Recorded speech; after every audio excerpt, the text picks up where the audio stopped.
Dans le cadre de la deuxième revue du programme économique et financier soutenu par le Fonds monétaire international, les émissaires de l'institution de Bretton Woods ont durant 2 semaines eu d'intenses échanges avec les autorités sénégalaises. Cette rencontre avec la presse a permis au chef de la mission du FMI de faire le point. Donc, pour le moment, la mission et les autorités poursuivront les discussions virtuellement au cours des prochains jours afin de finaliser l'accord au niveau du staff, notamment en ce qui concerne les orientations budgétaires pour 2025, l'utilisation de l'eurobond qui a été émis il y a à peu près 2 semaines et les réformes nécessaires dans le secteur de l'énergie.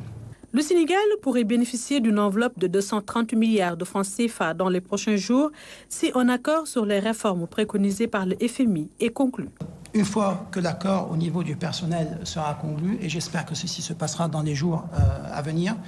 il sera soumis à l'approbation de notre direction au FMI et puis à l'examen auprès du conseil d'administration du FMI qui provisoirement est prévu pour le moment vers la mi-juillet. À l'issue de l'examen par le conseil d'administration, le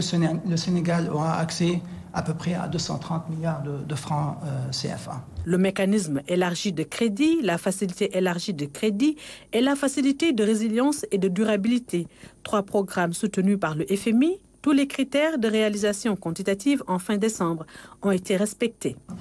Tous les indicateurs quantitatifs aussi à la fin décembre ont été atteints, à l'exception d'un seul qui porte sur la valeur nominale de la dette publique qui a dépassé son seuil. En ce qui concerne les repères structurels, sur les 6, il y a 3 qui ont été réalisés, un 4e qui a été réalisé aussi, mais avec un petit délai, et il y a 2 qui sont pas encore réalisés concernant la révision et la publication de nouvelles formules de prix pour les produits pétroliers